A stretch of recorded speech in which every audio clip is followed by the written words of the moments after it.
అలానే సిఎస్ రావు. ఆంధ్రప్రదేశ్ ముఖ్యమంత్రి చంద్రబాబు నాయుడు గారు ఏ స్కీమ్ని పెట్టినా, ఏ కార్యక్రమాన్ని పెట్టినా దానికి ఒక లాజికల్ కంక్లూజన్ తీసుకొచ్చేదానికి ఒక స్ట్రక్చర్ను తయారు చేస్తూ ఉంటారు. ఇప్పుడు ఈ చెక్ అనే దాన్ని ఒకదాన్ని తయారు చేశారు. ఈ చెక్ థాట్ అనేది ఒకటి తయారు చేశారు. ఈ చెక్ అని అంటే ఈ ఎలక్ట్రానిక్ వ్యర్థాలు ఏవైతే ఉన్నాయో వాటిని రిమూవ్ చేయటం, ఈ చెక్ థాట్ అంటారు. అంటే ఆలోచన. ఈ చెక్ అంటే ఎలక్ట్రానిక్ వ్యర్థాలని మనం రీసైక్లింగ్ చేయటం ద్వారా వాటిని బయటికి తీసుకురావటం. అంటే ఒక రకంగా చెప్పాలంటే అందరికీ అర్థమయ్యేటువంటి భాషలో చెత్త నుంచి సంపదను సృష్టించడం. సాధారణంగా మన ఇంట్లో టీవీ చెడిపోయింది, దాన్ని మూలన పడేస్తాం. లేదు ఫోన్ చెడిపోయింది, మూలన పడేస్తాం. లేదు ఏదో ఒక ఎలక్ట్రానిక్ గూడ్స్ అంటే ఏదో ఒక మనం ఉపయోగించే ఫ్రిడ్జ్ చెడిపోయింది, పక్కన పడేస్తాం. అలాగే గృహోపకరణాలు ఏవైనా సరే, ఎలక్ట్రానిక్ ఉపకరణాలు ఏవైనా సరే, మిక్సీ చెడిపోయింది, పక్కన పడేస్తాం. లేదా దాన్ని ఎక్కడో రోడ్డు పక్కన ఎక్కడో వేసేస్తాం. కానీ వాటి నుంచి సంపద సృష్టించవచ్చు అని చెప్పి చంద్రబాబు నాయుడు గారు చెప్తూ ఉన్నారు. అందుకే ఈ కార్యక్రమాన్ని విజయవంతం చేయడానికి ప్రతి నెల 3వ శనివారం అధికారులు, స్వచ్ఛంద సంస్థలు, అనధికారులు అందరూ సంయుక్తంగా ఈ కార్యక్రమాన్ని విజయవంతం చేయాలని చెప్పి చంద్రబాబు నాయుడు గారు పిలుపునిచ్చారు. ఎక్కడి నుంచి? విదేశీ పర్యటనలో ఉన్నటువంటి చంద్రబాబు నాయుడు గారు ఈ పిలుపుని ఎక్స్ ద్వారా ఇవ్వడం జరిగింది. అంటే work from foreign. Chandrababu Naidu గారు ఎప్పుడు చెప్తుంటారు వర్క్ ఫ్రమ్ హోమ్ అని. అలాగే వర్కింగ్ స్టేషన్స్ ఏర్పాటు చేస్తాను ఆంధ్రప్రదేశ్లో. ఎవరిని ఆంధ్రప్రదేశ్ నుంచి విడిచిపెట్టి వెళ్లకుండా అన్ని ఏర్పాట్లు చేస్తాను. ప్రపంచంలో ఉండేటువంటి ఏ కంపెనీకి పనిచేయాలన్నా కానీ ఆంధ్రప్రదేశ్ నుంచి వర్కింగ్ స్టేషన్స్ నుంచి పనిచేసుకోవచ్చు. ఆ తరహాలో ఏర్పాట్లు చేస్తాను, సౌకర్యాలు కల్పిస్తానని చెప్పి ఆయన ఎన్నికల ప్రచారం సందర్భంగా చెప్పారు. దానికి సంబంధించినటువంటి ఎక్సర్సైజ్ కూడా జరుగుతోంది. సో ఇప్పుడు ఆయన వర్క్ ఫ్రమ్ ఫారిన్, ఆయనేమో కుటుంబ సమేతంగా విదేశాలకు వెళ్ళారు. బర్త్డే సందర్భంగా ఆయన 5 రోజుల పాటు విదేశాల్లో సెలబ్రేట్ చేసుకోవాలనేది ఆయన ఆలోచన. సాధారణంగా ప్రతి ఏడాది ఒక 5 రోజుల పాటు విదేశాలకు వెళ్తూ ఉంటారు చంద్రబాబు నాయుడు గారి ఫ్యామిలీ. ఈసారి ఆయన బర్త్డే ఏప్రిల్ 20th సందర్భంగా ముందుగానే విదేశీ పర్యటనకు వెళ్ళారు. మరి అక్కడ కుటుంబ సభ్యులతోటి ఆయా ప్రాంతాల్లో విజిట్ చేసి ఆహ్లాదకరంగా ఆ యాత్రను కొనసాగించాలి మామూలుగా అయితే. కానీ చంద్రబాబు నాయుడు గారు పని రాక్షసుడు. పని చేయాలనేటువంటి తపన, కీర్తి ప్రతిష్టలు కావాలి ఆయనకి, రాష్ట్రం అభివృద్ధి చెందాలి, ఇదే నిద్రలో మేల్కొన్న ఇదే ఆయనకి గుర్తొస్తుంటుందని చెప్పి ఆయన గురించి తెలిసినటువంటి వాళ్ళు చెప్పేటువంటి అభిప్రాయం. మరి అంత కీర్తి కండూతి ఉన్నటువంటి చంద్రబాబు నాయుడు గారు అదే తరహాలో వర్క్ కూడా చేస్తూ ఉంటారు. విదేశాలకి వెళ్ళినటువంటి ఆయన ఆంధ్రప్రదేశ్లో ఈ చెక్ థాట్ అనేటువంటి కార్యక్రమం జరుగుతుందా లేదా అనే దాని మీద ఆయన సమీక్షిస్తూ ఉన్నారు. ఎక్స్ వేదికగా ఆయన పిలుపునిచ్చారు అందరినీ అలర్ట్ చేయడానికి. మరి ఏంటి దీన్ని ఎలా సక్సెస్ చేయాలి అనంటే ప్రతి ఇంటికి వెళ్ళి, ప్రతి కాలనీకి వెళ్ళి అవగాహన కల్పించాలి అనేటువంటిది ఆయన ఇచ్చినటువంటి సందేశం.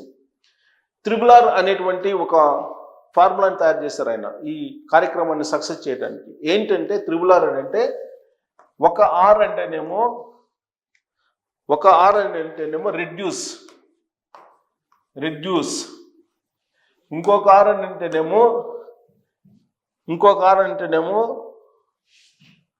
రీయూజ్, ఇంకొక R అంటేనేమో రీసైకిల్. ఈ 3 Rలతోటి ఈ చెక్ అనేటువంటి కార్యక్రమాన్ని రూపకల్పన చేశారు. ఈ చెక్ అనేటువంటి రూపకల్పన చేయడంతో పాటు దాన్ని సక్సెస్ చేయడానికి త్రిపుల్ సూత్రాన్ని ఆయన వినిపించారు. ఏంటంటే రెడ్యూస్, రీయూజ్, రీసైకిల్. ఇది చేయడానికి మరి ఎలా చేయాలి? గ్రౌండ్ లెవెల్లో, క్షేత్రస్థాయిలో దీని మీద అవగాహన కల్పించాలి కదా, దానికి సంబంధించి ప్రజల్లో నుంచి చైతన్యం రావాలి కదా. అందుకే ఆయన మానస పుత్రిక అయినటువంటి స్వయం సహాయక బృందాల వైపు మళ్ళింది ఆయన చూపు. వాళ్ళని అలర్ట్ చేయడం ద్వారా, వాళ్ళ సహాయ సహకారాలు తీసుకోవడం ద్వారా ఈ చెక్ అనేటువంటి ప్రోగ్రామ్ని సక్సెస్ చేయాలని చెప్పి ఆయన ఆలోచిస్తూ ఉన్నారు. ఆ మేరకు గైడెన్స్ అధికారులకు ఇవ్వడం జరిగింది. స్వచ్ఛ ఆంధ్ర అనేటువంటి కార్యక్రమాన్ని ప్రతి శనివారం చేయడం ద్వారా చెత్త నుంచి సంపద సృష్టించాలి అనేది ఆయన ఆలోచన. మీకు తెలుసో తెలీదో, లేదంటే అవగాహన ఉందో లేదో కానీ అమరావతిలో జంగిల్ క్లియరెన్స్ చేశారు రీకన్స్ట్రక్షన్ సందర్భంగా.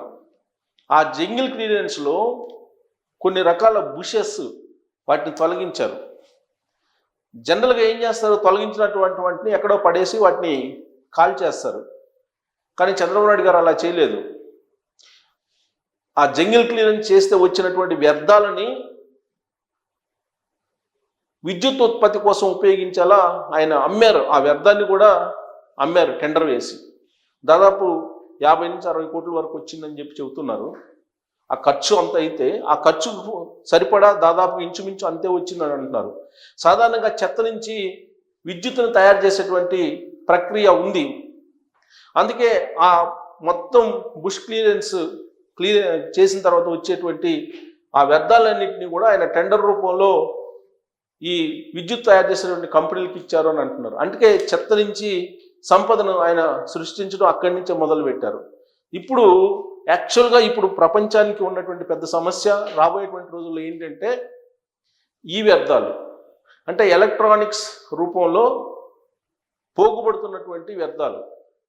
ఈవెన్ అంతరిక్షంలో కూడా ఇదే ప్రాబ్లం ఉంది. చాలా సందర్భాల్లో మనం అంతరిక్షం గురించి చదివేటప్పుడు అంతరిక్షంలో ఉండేటువంటి పరిస్థితులు ఏ విధంగా ఉన్నాయని కనుక మీరు గూగుల్లో కొడితే అంతరిక్షంలో ఉండేటువంటి వ్యర్థాలు చాలా ఉన్నాయని.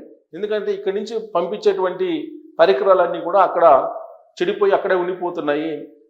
దాని కారణంగా అక్కడ కూడా వ్యర్థాలు పెరిగిపోయాయని చెప్పి చెప్తూ ఉంటారు. వాటిని క్లీన్ చేయాలి, లేదంటే మొత్తం విశ్వానికే ప్రమాదం అనేటువంటి అభిప్రాయాన్ని కూడా కొంతమంది సైంటిస్టులు చెప్తూ ఉంటారు అప్పుడప్పుడు. అలానే వీటిని కనుక రెడ్యూస్, రీసైక్లింగ్, రీయూజ్ అనే పద్ధతిలో వెళ్ళకపోతే అవి భూమిలోనేమో ఇంకిపోవు, భూమిలో అవి నశించవు, చాలా సంవత్సరాల పాటు ఉంటాయి. వర్షం పడినప్పుడు భూమిలోకి నీళ్లు ఇంకకుండా అడ్డుపడుతూ ఉంటాయి ఇవి. అందుకే ఈ వ్యర్థాలని కలెక్ట్ చేసి వాటిని రీసైక్లింగ్ చేయడం ద్వారా రీయూజ్ కోసం ఉపయోగించవచ్చు అనేటువంటి దాన్ని ఆయన పరిచయం చేశారు ఈ ప్రజలకి. అందుకే ఆంధ్రప్రదేశ్లో మొత్తం మున్సిపాలిటీల్లో 222 ఈ చెక్ కేంద్రాలను పెట్టారు. 222 ఈ చెక్ కేంద్రాలను పెట్టారు. రాబోయేటువంటి రోజుల్లో మరిన్ని ఈ సంఖ్యను పెంచే అవకాశం కూడా ఉంది.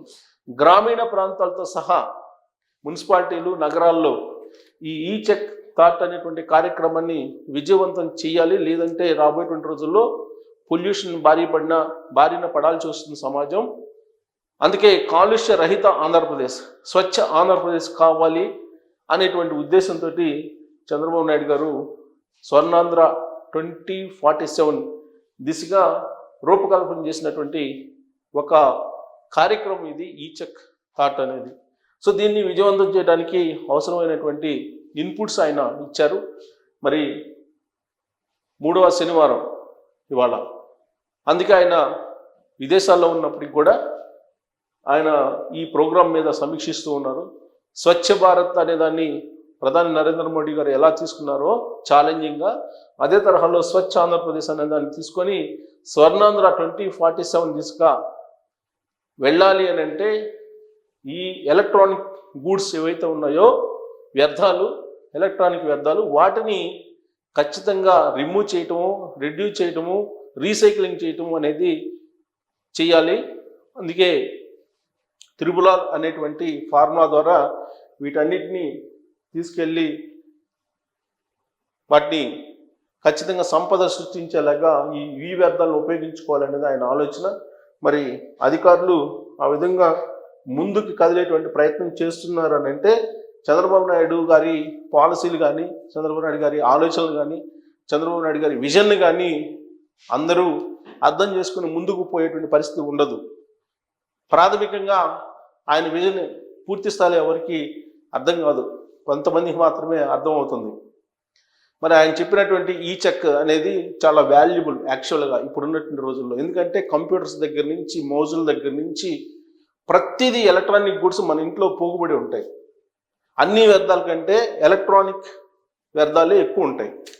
బట్ వాటి నుంచి సంపద సృష్టించుకోవాలి అనేది చంద్రబాబు నాయుడు గారి యొక్క ఆలోచన. మీ దగ్గర నుంచి కలెక్ట్ చేస్తున్నటువంటి వస్తువులకు కూడా కొంత విలువ కట్టి అవి మీకు ఇస్తారు కూడా. అందుకే అధికారులు ఆ కార్యక్రమాన్ని విజయవంతం చేయడానికి ఉపక్రమించారు. కానీ చంద్రబాబు నాయుడు గారు ఆశించిన స్థాయిలో అది ఇంకా ముందుకు కదలాల్సి ఉంది.